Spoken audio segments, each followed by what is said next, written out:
The following is a presentation of RMG Sports, award-winning championship television. Race fans, it's time for Chase to the Checkered. They say the heat makes you mean, and everyone knows you shouldn't drive angry. But you know, when you wreck your car, it makes you mad enough to spit. So don't be a weenie, just sit back and relax, because Chase to the Checkered starts now. Hi, I'm Tabitha. And I'm Maria. We're from Apollo. Race fans, start. What did you say first? Come on, Maria. Come on, you can do it, don't laugh. Hi, I'm Tabitha. And I'm Maria. And we're from Apollo. Race fans, start your engine.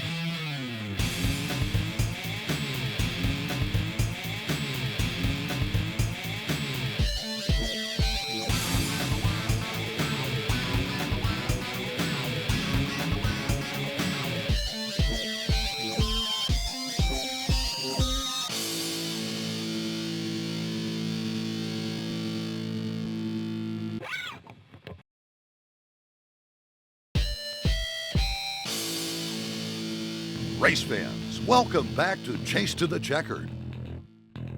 Let's get right to the action. First up on this week's C2C, the Jennerstown Speedway Street Stocks. Number 99, Jason Fritz, and number 76, Billy Mostaller were door-to-door for lap 1. Mostaller got loose coming into turn 4, giving Fritz the lead. Number 73, Roger Onstead, slid underneath of Mostaller for second. Seconds later, Onstead rocketed by Fritz for the lead. 2 laps later, the pack went 3 wide into turns 3 and 4. Mostaller backs off, and number 75, June Wyant, brings number 0, Dink Colarusso with him past Mostaller, and later Jason Fritz. Colarusso had no trouble getting by Wyant, taking the second place position. With plenty of laps remaining, Colarusso took his time and gradually cut away at Roger Onstead's lead. While Onstead fought hard, resistance was futile as Colarusso powered by the number 73, passing Onstead, taking the lead on lap 14. Green flag racing helped to keep Colarusso out in front, and he went on to win the Jennerstown Speedway Street Stock feature. This was the 8th win in 9 races for West Mifflin's Dink Colarusso. Wasn't easy at all tonight. Patience paid off. Being stuck there in traffic for a while, patience paid off. It was warm in the car and being patient, and it wasn't as easy as it looked tonight. I was floating it in tonight, letting off real early, and it was working for me, so I tried to keep that up. But Dink just gets me off the corner. We're got a couple springs to play with here next week, so we're gonna get him next week. Colarusso and Onstead were followed by June Wyant, Billy Mostaller, and Jason Fritz in the top 5. His 8th win of 2003 helps to solidly keep Dink Colarusso on top of the points. He's got a 22-point lead over second place Roger Onstead. Jason Holder, Billy Mostaller, and Josh Dunmeyer round out the top 5 in street stock points. Next, the Jennerstown Speedway Charger Division.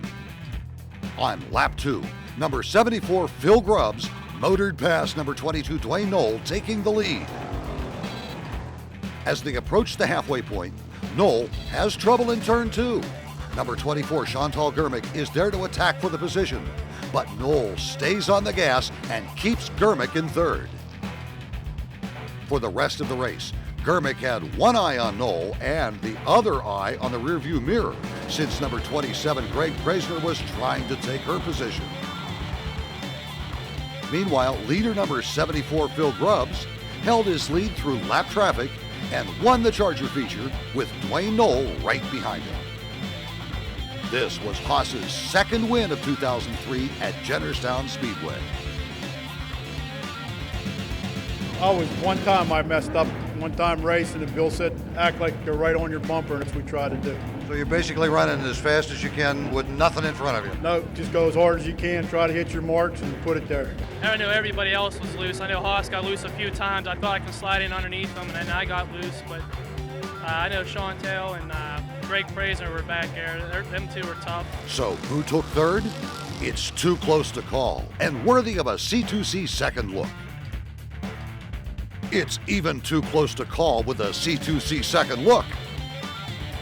Number 24, Chantal Germick, was awarded the third place spot in a close finish.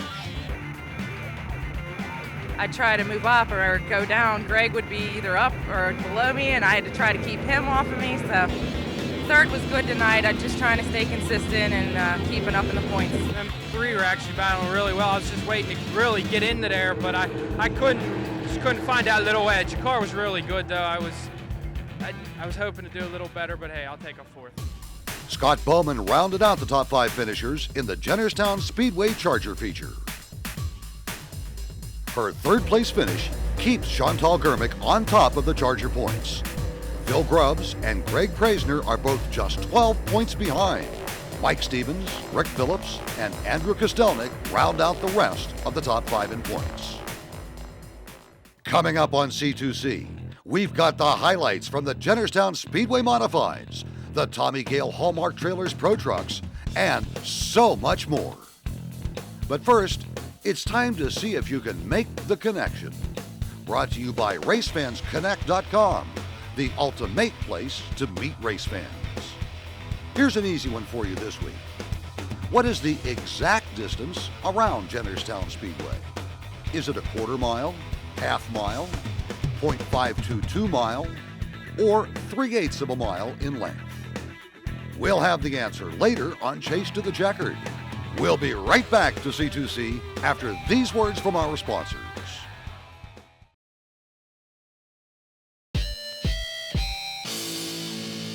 Race fans, welcome back to Chase to the Checkered.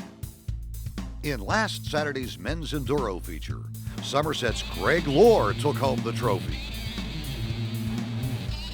I just try and pace myself and get in behind traffic and wait for my opportunity to get around them. And when I can get around them, I get around them. Lohr was followed by Corey Snowberger, Patrick Parlock, Terry McCoy, and Rick Smith in the top 5. Now, on to the action of the Jennerstown Speedway Modifieds. Number 31, Matt Smith, shot out with the early race lead. But number 37, Paul Urso, and number 02, Eric Scomo, were in hot pursuit of the leader. Smith held the lead for the first half of the race. But by that time, Urso had worked his way to the inside of Matt Smith. But here come the stars and stripes of number 1, Mike Bacalon. He had worked his way through the pack from 6th place and blew by both Urso and Smith for the race lead. Urso would follow Bacalon past Smith seconds later. But laps 17 through 19 were rough with the modifieds. On lap 17, number 31, Matt Smith, and number 42, Jason Bush, made contact in turns 3 and 4. On lap 18, turns 1 and 2 claimed number 77, Brian Stevenson. Then, on lap 19, leader Mike Bacalon and second place Paul Urso get turned around in turn 4. Number 32, Matt Panaya, got caught up in it as well. When the dust settled, Panaya had the lead.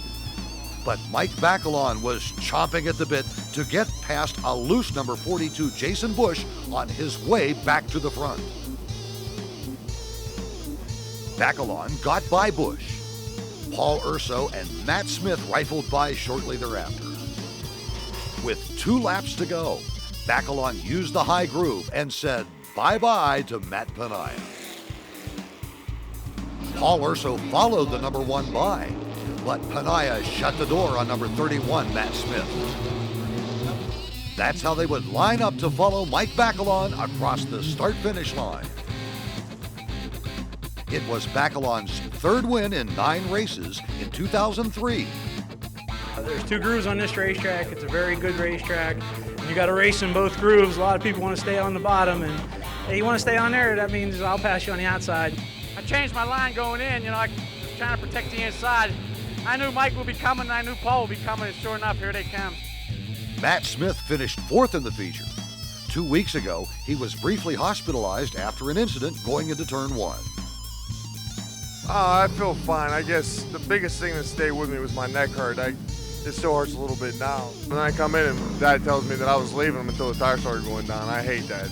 You know, this is the best time, you know, a hit like we took last week, rough weekend, the car ready to come back and win one. That's what I'd like to see.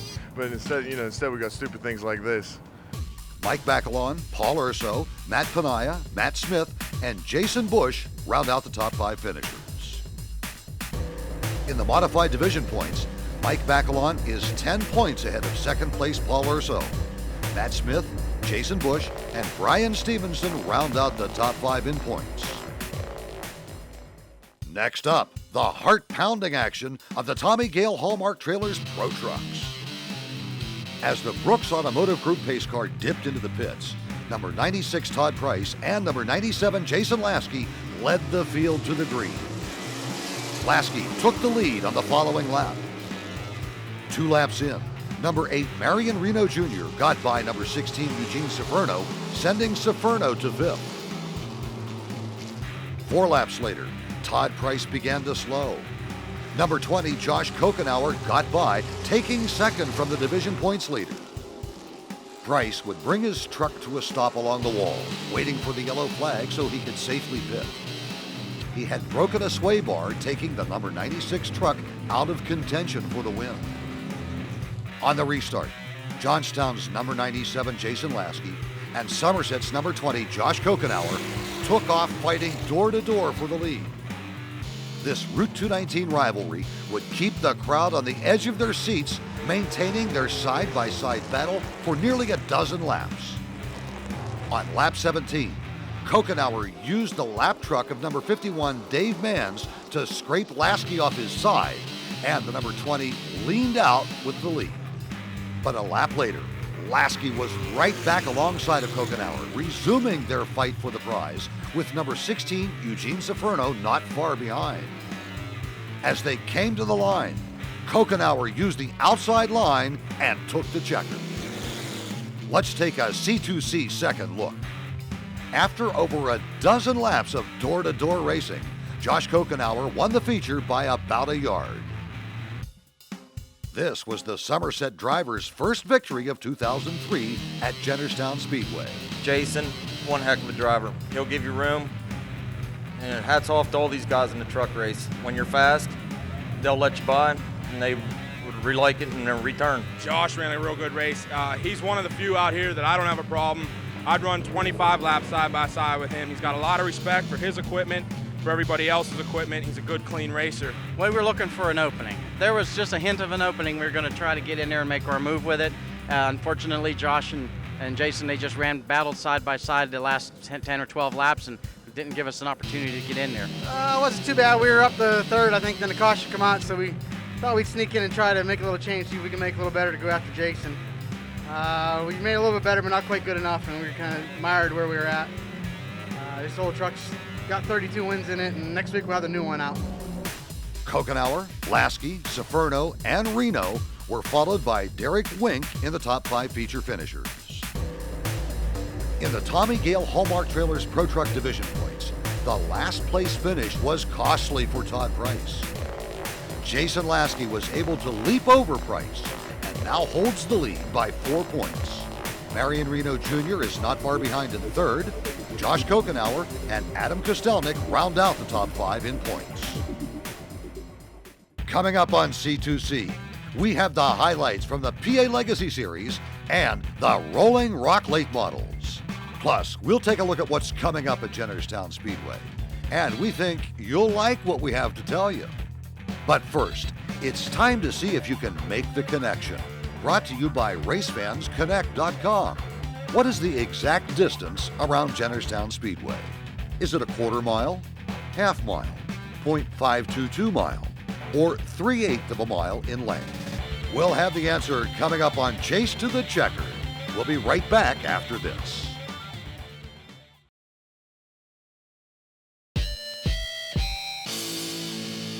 Race fans, welcome back to Chase to the Checkered. Now let's see if you were able to make the connection. Brought to you by RaceFansConnect.com, the ultimate place to meet race fans. What is the exact distance around Jennerstown Speedway? Is it a quarter mile, half mile, 0.522 mile, or 3/8 of a mile? This is an easy one. While the Laurel Highlands Oval may be referred to as a half-mile track, it's actually 0.522 mile in length. Did you make the connection? Now, on to the highlights of the PA Legacy Series feature.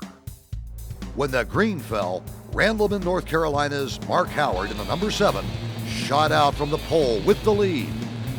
As Howard led, series points leader number 24 Jamie Bolkovac was working her way through the pack, with number 4 Brett Boyer following behind. By lap 3, Bolkovac passed number 55 Dave Campbell for the 3rd place spot, with Brett Boyer right on her tail. A lap later, Bolkovac and Boyer were knocking on the door of number 20 George Stockman. Both would get by, sending Stockman to 4th. Soon, as the pack tried to get around the lap car of number 8 Mike Vasquez and Dave Campbell made contact. Both kept it together and the race continued. Just past the race's midway point, Brett Boyer had moved up onto the inside of Jamie Bolkovac and passed her for the 2nd place spot. Mark Howard was enjoying a nice leisurely drive in Western Pennsylvania and was way out in front of the pack. And he went on to win the PA Legacy Series feature at Jennerstown. I've been up here several times and I was lucky enough to win some and had some hard battles, but this is the absolute best car I've ever had anywhere. He had a better starting spot. Maybe things would have been different if I would have been up front. So I'm hoping to get a little bit better starting spot next week, and we'll see what happens. Brett was really fast, and after he passed me, I was just thinking if I could just follow him, and then maybe we could catch up to him. But I was really loose, and I was just more worried about the points than anything. Howard, Brett Boyer, and Jamie Bolkovac were followed by Kyle Martell and Adam Taylor in the top 5 finishers. Her 3rd place finish allowed Jamie Bolkovac to extend her lead over Rick Boyer to 10 points in the PA Legacy Series point standings. Now, on to the high-octane excitement of the Rolling Rock late models. Number 92 Jamie Bolkovac and number 60 Tommy Beck were fighting for the early race lead. As Bolkovac pulled out with the lead, number 94 Mark Smith had gotten on the outside of Tommy Beck to challenge for 2nd. While Smith would get ahead of Beck, he never fully got around him, and these two fought neck and neck for 2nd for a half dozen laps. Beck eventually took the position and brought number 75 Barry Oddie up to take 3rd. Minutes later, Beck was alongside of Bolkovac, fighting for the lead. Barry Oddie comes up to join the battle. Beck took the lead on the front stretch. Bolkovac and Oddie fought door-to-door for 3 laps for 2nd place. But as the two came down the front stretch on lap 20, they make contact. Oddie was sent spinning into the turn 1 wall.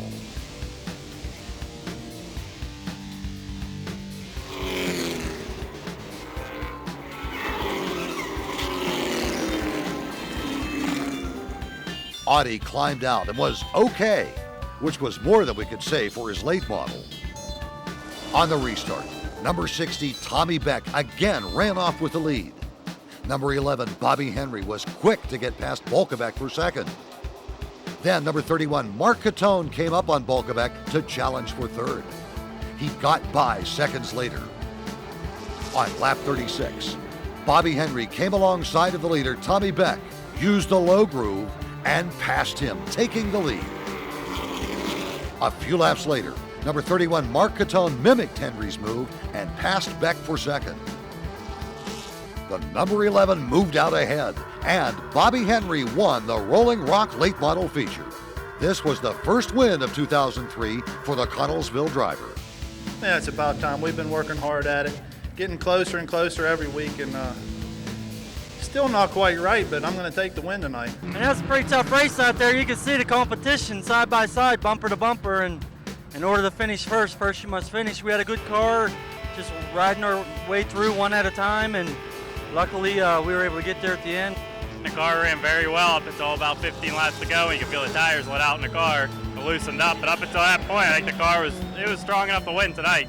We just got to work on getting it a little bit better at the end of the race. We had our number 1 car get tore up, and it needs a front clip. It's shot right now, and with this car here, we've started all over again, and now we're building and recuperating from it.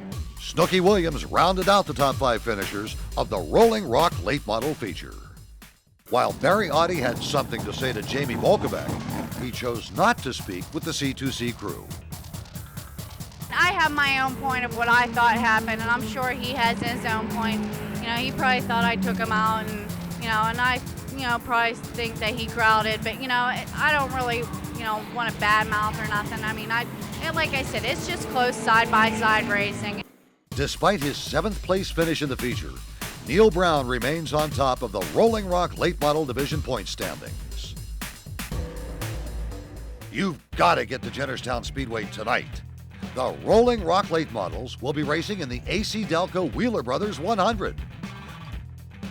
Then, on July 19th, Jennerstown Speedway is celebrating Pack the Track Night. Race fans will be treated to free grandstand admission. Yes, I said free. Plus, Arnold Palmer Motors presents the racing of the NASCAR Dodge Weekly Series and the PA Legacy Series. Get to Jennerstown Speedway on Saturday, July 19th and help to pack the track. I'm Steve Richard. Thanks for watching Chase to the Checkered. We'll see you right here next week, but we hope to see you tonight and every Saturday night at Jennerstown Speedway.